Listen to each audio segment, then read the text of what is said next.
A usted, diputada, tiene la palabra el diputado Víctor Luna. Gracias, presidenta, señores, señoras legisladoras. En primer lugar, le agradezco a la comisión respectiva que le ha dado positividad al despacho en forma unánime,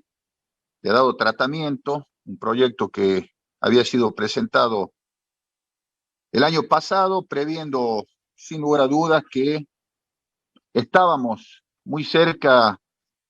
de lo que significaba para los creyentes y para los católicos, digamos, de la provincia de Catamarca y por qué no del país, de la pronta beatificación de Fray Mamerto Esquiú, como así sucedió, digamos, dentro del contexto general, en una fecha que va a ser muy importante en el mes de septiembre para nuestra provincia y que sin lugar a dudas marcará un hito histórico, yo diría, porque es el primer beato que va a tener nuestra provincia en yo diría, importante tema de la religión católica. Voy a tratar de ser muy simple, digamos, dentro del contexto de los fundamentos y decir, como todos sabemos,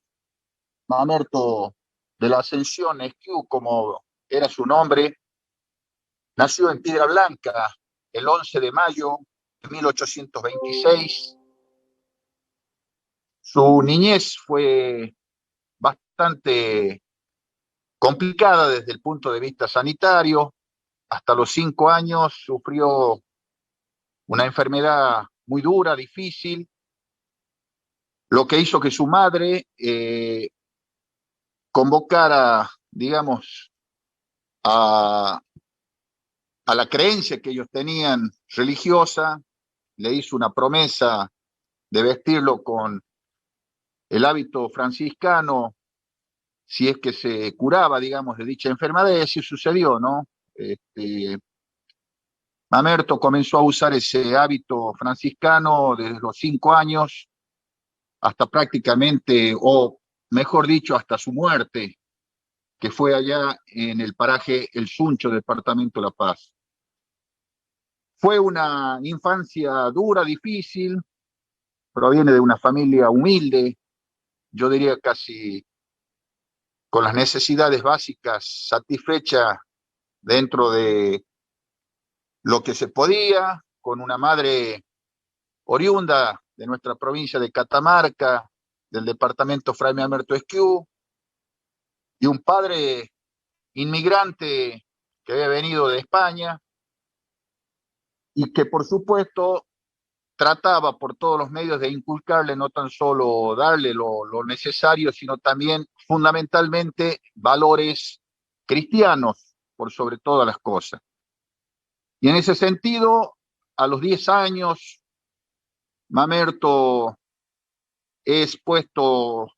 en un convento, en el convento franciscano que ya existía en nuestra provincia, comenzando sus estudios,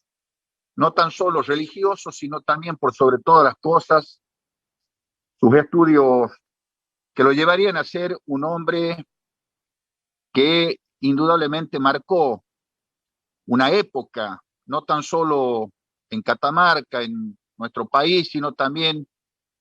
en gran parte de América Latina y, por qué no decirlo, en algunos lugares del mundo,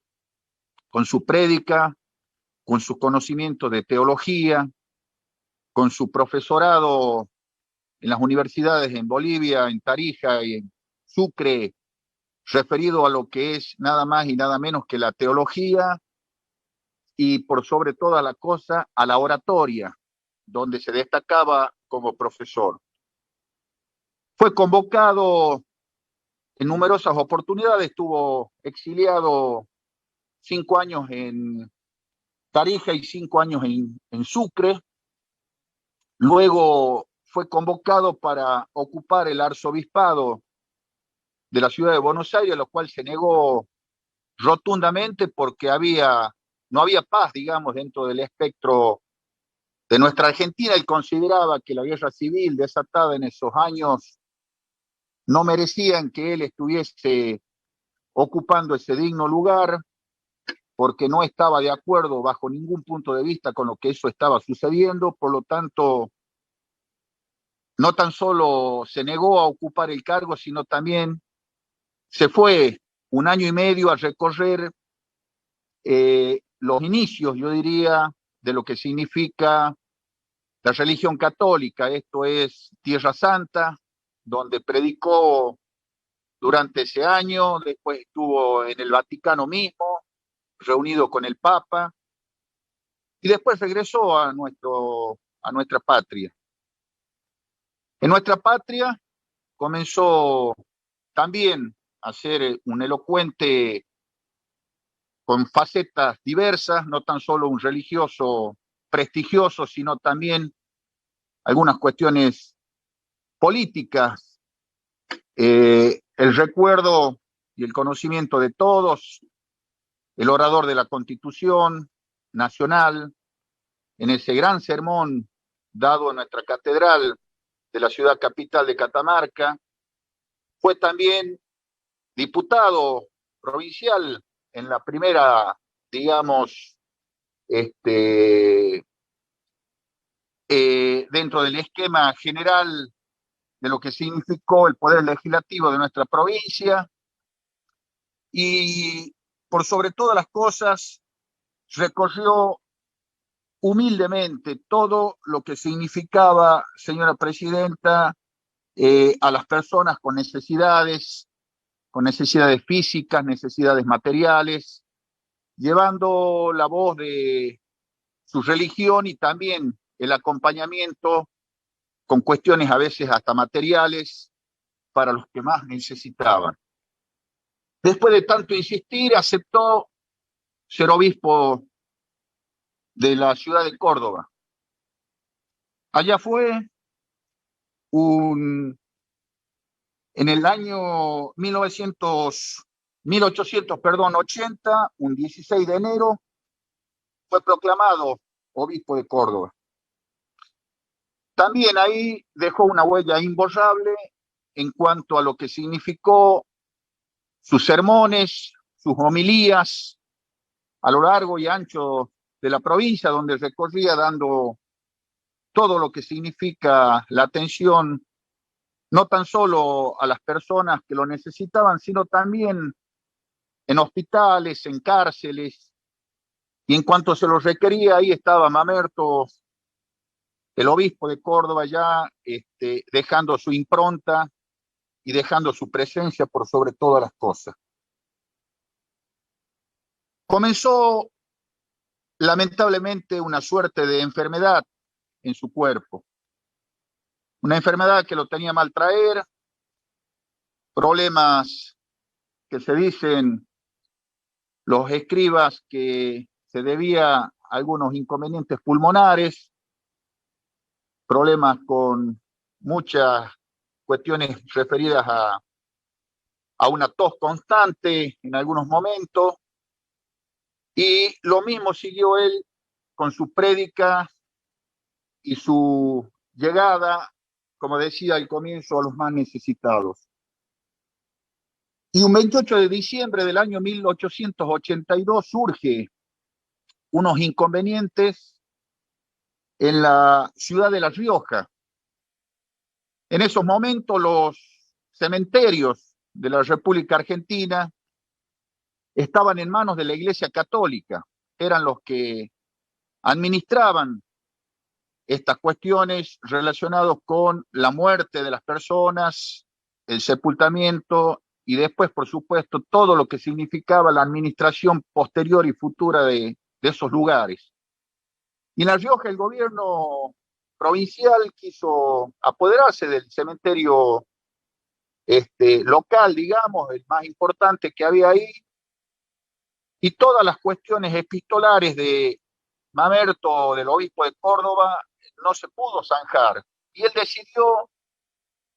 personalmente asistir a la provincia. Y en ese sentido partió Como decía, el 28 de diciembre del 82, 1882, en el tren hasta la ciudad del Recreo, a la hoy ciudad del Recreo, en ese momento un poblado que comenzaba a surgir, que había sido fundado en 1876 y que donde finalizaba las vías del ferrocarril Belgrano, vino desde Córdoba en un vagón de segunda clase, lleno y atestado de gente humilde, y también se dice que toda la mercancía que le había sido acercada por los vecinos, los amigos, los conventos de monjas, Mamerto los repartió entre todos los viajeros, digamos, hasta llegar a la ciudad del Recreo, donde ahí durmió esa noche y al otro día partió en la encomienda, por así decirlo, que partía desde el Recreo a La Rioja. La primera parada fue en la Posta del Suncho, después en el Médano, y así hasta llegar un 31 de diciembre en horas de la madrugada a la ciudad de La Rioja. Ahí estuvo 4 o 5 días, inclusive viajó a algunos pueblitos cercanos a la capital, todos los días daba una misa con un sermón, una homilía,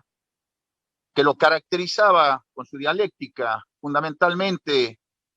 con los problemas de esos momentos políticos en el país y en algunas provincias también. Y un 9 de enero partió ya resuelto el inconveniente con su presencia referido a este cementerio, partió de nuevo hacia la provincia de Córdoba. El primer, digamos, alto en el camino lo hizo en la localidad y el paraje denominado El Médano, que todos conocemos acá en la Ruta 60, donde había una estación de mensajerías y donde él ya venía enfermo, venía con muchos dolores físicos y donde fue atendido por personal que lo acompañaba, un boticario muy conocido riojano que había decidido el acompañamiento hasta la ciudad de Córdoba para que por si necesitaba a Mamerto la atención se le hiciese en el camino. Esa noche durmió en esa localidad, en esa estancia, digamos, en ese momento del Médano, y al otro día, el 10 de enero, partió muy temprano hacia la Posta del Suncho, donde debía también no tan solo descansar unos minutos, hacer todos los cambios pertinentes de esos largos y tediosos viajes, sino también una serie de elementos religiosos pobladores de la zona. Llegó ahí aproximadamente a las 14:30 y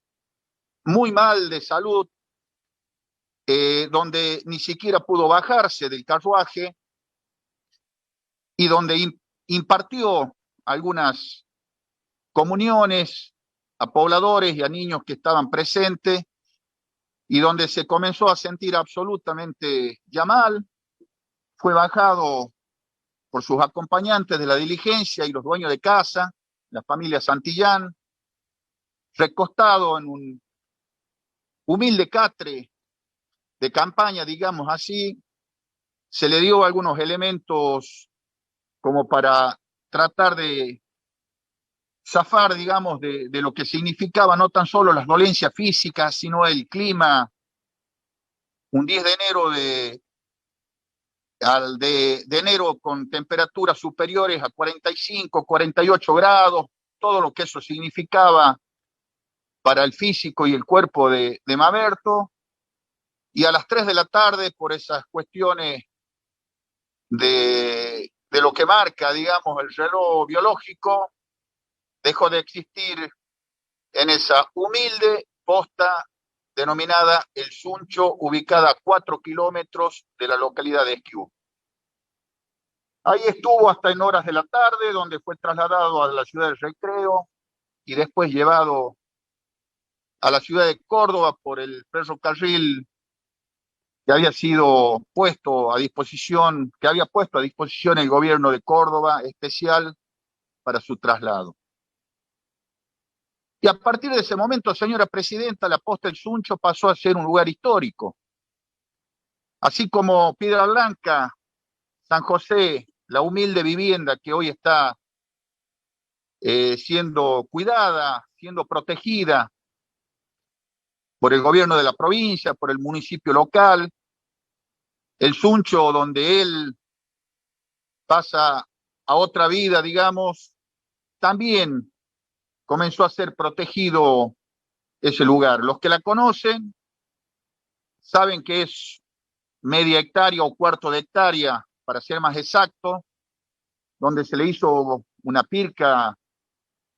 muy rústica, digamos, con piedra para proteger todo el lugar, donde se encuentra una pequeña, muy pequeña capilla que ha sido construida por el gobierno de la provincia de hace algunos años, que alberga no tan solo lo que es el santuario, sino un lugar para 20 o 30 personas cuando hay alguna misa especial. Después también existe, señora presidenta, para los que no conocen, un pequeño monumento muy fino, marmolado, que el gobierno de Córdoba de los años 80 lo hizo en el lugar en reconocimiento por haber sido obispo de esa ciudad, y donde también hoy se lo usa para las ofrendas florales, fundamentalmente el 10 de enero, donde se realizan los actos centrales. Y después hemos construido, y digo hemos, cuando el gobierno de Faustino Lazarte, intendente del Recreo, con la colaboración del Senado de la provincia, a el Algarrobo Negro, donde a sus pies se fue de este mundo el ilustre fraile, se le dotó de un enrejado y de un techo para que lo cubra de las inclemencias del tiempo, y también se construyó un pequeño depósito, yo diría salón, para guardar todos los elementos pertinentes para los actos que se realizan ahí en la zona. Esto es, señora presidenta, lo que se hizo. En algún momento los 4 kilómetros fueron asfaltados, allá finales del 70, principios del 80, y lamentablemente eso se deterioró, y el año pasado, en este gobierno actual del gobernador Raúl Jalil, se decidió volver a hacer ese asfaltado que merece indudablemente el lugar por lo que se viene, por lo que va a ser seguramente dentro de algunos años, y que también le da indudablemente una vía de comunicación rápida para cualquier tipo de vehículos. Yo digo que una de las, y por eso he presentado este proyecto, que Fray Mamerto Esquiú merece ese lugar físico, digamos, dentro del contexto general de tener un monumento muy especial. Hace algunos años he invitado al plástico conocido por todos nosotros, Raúl Guzmán, que se llegó al lugar acompañándome. Hemos dialogado con todas las personas que integran la filial número 1, denominada así, en honor a Fray Mamerto Esquiú, que trabaja desde hace muchos años en estos temas, y que Guzmán elaboró un anteproyecto muy importante, una escultura, una estatua de aproximadamente 10 metros de altura, donde el querido fraile se encuentra prácticamente con los brazos abiertos, mirando hacia el cielo, a la entrada del predio, y creo y creemos todos los que estuvimos ahí ese día y que después vimos la maqueta, que es una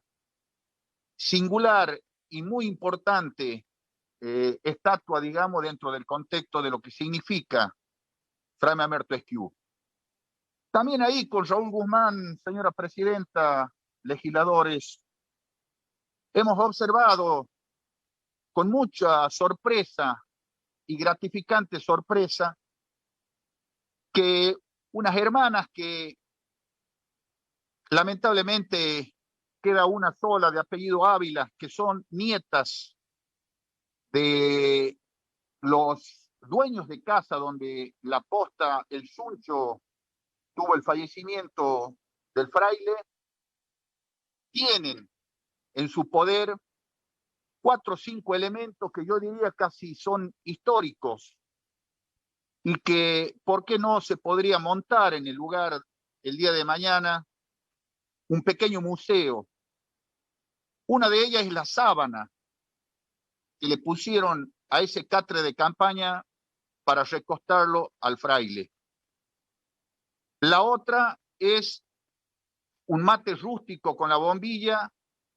que se le dio de beber al fraile, un té de manzanilla y algunos otros hierbas de la zona para tratar de aliviar sus males y sus dolores que venía padeciendo. También tienen una foto, la primera foto auténtica de Fray Mamerto Esquiú, que cuando era niño, que fue enviada por su hermano Dorico Esquiú a la familia Santillán, por ende a estas nietas, digamos, de esa familia, en reconocimiento por la atención en sus últimos minutos en la vida del fraile. Y así algunos otros elementos que están en poder de esta familia, muy bien guardados, resguardados, y que merecen, sin lugar a dudas, ser puestos a consideración de cualquier ciudadano, no tan solo catamarqueño, sino que venga en algún momento, seguramente cuando sea beato, a visitar el lugar. Yo creo, presidenta, que este lugar santo, por así decirlo, no tan solo va a ser el lugar donde falleció Fray Mamerto Esquiú en el departamento La Paz, sino también puede ser un punto importante de un turismo religioso del gobierno de la provincia. También hay que reconocerlo, ha lanzado un plan de asfaltado de la ruta número 7, que es una ruta que une Esquiú con la ciudad de Frías. Para los que conocen un poco la zona y ponerlos en autos, digamos, correría paralelo a la ruta 157, pero que va bordeando lo que se denomina las sierras en la parte este de la Sierra de Ancasti. Muchas localidades importantes, como el Bañado, Ramblones, el Aibal, pasa por Icaño y sigue hasta la ciudad de Fría. Pero ¿qué es lo más importante, presidenta, que tenemos ahí? Las 3 iglesias más antiguas de la provincia de Catamarca, fundadas allá por 1570, 1580, 1590. La primera de todas, Ancastillo, en el límite de Ancasti y La Paz. Lamentablemente, son ruinas. No se la ha cuidado, no se la ha mantenido, y hoy tenemos solamente algunas pircas, digamos, de esa primera iglesia de la provincia de Catamarca. En segundo término tenemos la iglesia de Anjuli, donde Fray Mamerto Esquiú también, para mi gusto, y para el gusto de muchos historiadores, ha dado la homilía y ha dado el sermón más importante en su vida como franciscano, como cura párroco. Un sermón, una homilía muy, pero muy importante dentro del contexto de los años en que se desató una guerra civil en nuestro país. Yo diría hasta más importante que el propio sermón de la Constitución Nacional. Y por tercero, tenemos la iglesia de Ramblones, que ha sido fundada también a fines del año, o principio del año, perdón, finales de 1500, principios de 1600, todas declaradas monumento histórico provincial. Sin lugar a dudas, una ruta que puede ser, reitero, muy explotada desde el punto de vista de lo que significa el turismo religioso. Para no ser más extenso, señora presidenta, yo creo que la aprobación y la puesta en marcha de la construcción de esta estatua como homenaje a lo que va a significar en el mes de septiembre la beatificación de Fray Mamerto Esquif significaría un reconocimiento pleno a la vida de este fraile que se fue muy joven a los 56 años, pero que dejó una huella imborrable en lo que significa la República Argentina, Latinoamérica y gran parte del mundo. Muchas frases se le adjudican indudablemente a este fraile. Yo voy a cerrar, señora presidenta, con una que siempre está presente y que la debemos estar presente más en estos tiempos. Dice Fray Mamerto, sin educación no hay progreso, no hay instituciones, no hay leyes, no hay civilización. En definitiva, no hay nada. Por eso solicito, señora presidente, el acompañamiento con el voto afirmativo de los señores legisladores para que esto se plasme y se haga realidad. Nada más, muchas gracias, señora presidenta.